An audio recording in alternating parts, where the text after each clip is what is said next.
Bonjour, dans cette petite vidéo, nous allons revoir ensemble comment additionner ou soustraire de nombres en écriture fractionnaire. Tu pourras également t'aider de ton livre, chapitre 10, page 174, la méthode 1, comment additionner ou soustraire de nombres en écriture fractionnaire. Allez, c'est parti.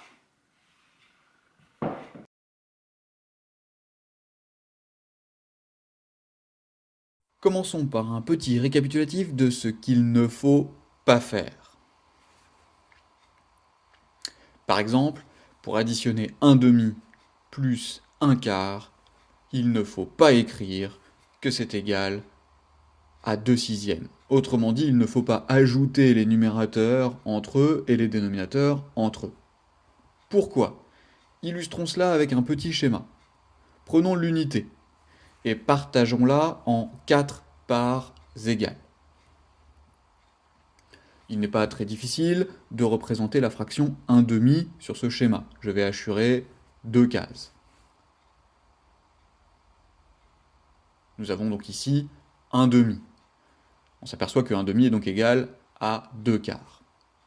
Je vais ensuite représenter la fraction 1/4 en assurant une part. Nous avons donc ici la fraction 1/4. On constate très simplement que 1/2 plus 1/4 est donc égal à 2/4 plus 1/4.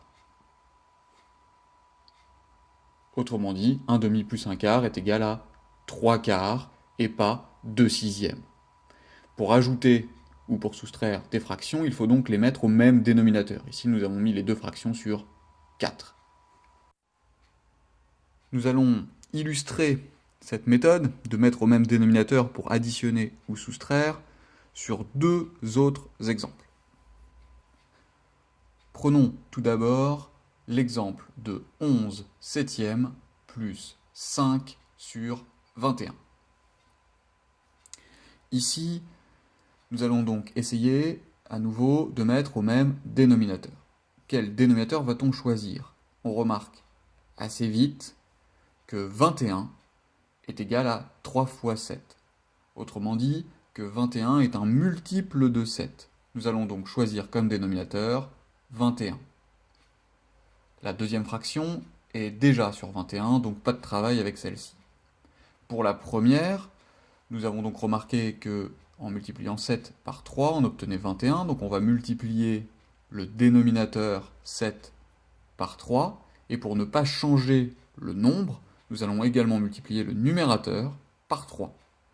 On obtient que 11 septièmes plus 5 21e est égal à 33 21e plus 5 21e. Le résultat est donc 38 21e.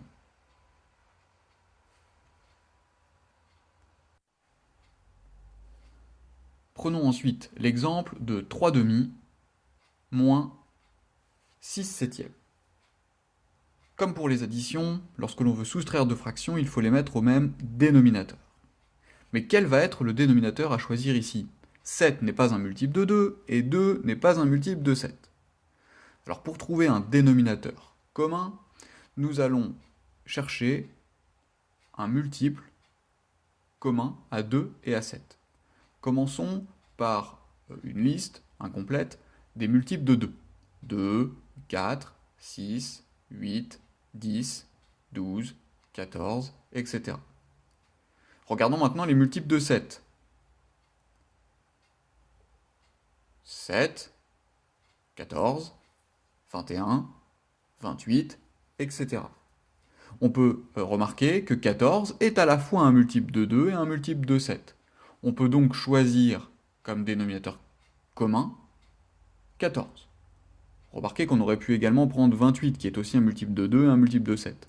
Mais le plus simple, le plus petit, est le nombre 14. Nous allons donc essayer d'écrire les deux fractions sur 14.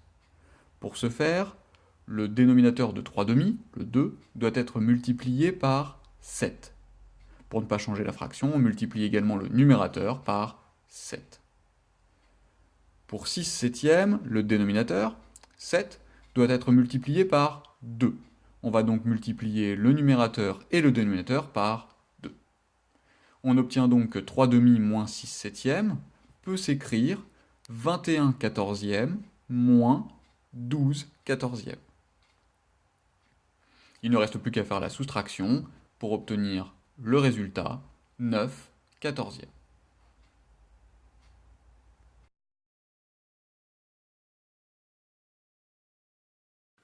Voilà, j'espère que cette petite vidéo aura pu t'aider. Il ne te reste plus qu'à t'entraîner en faisant des exercices, c'est très important. Si tu as des questions, n'hésite pas à les poser pendant le cours ou à m'envoyer un mail. Bon courage!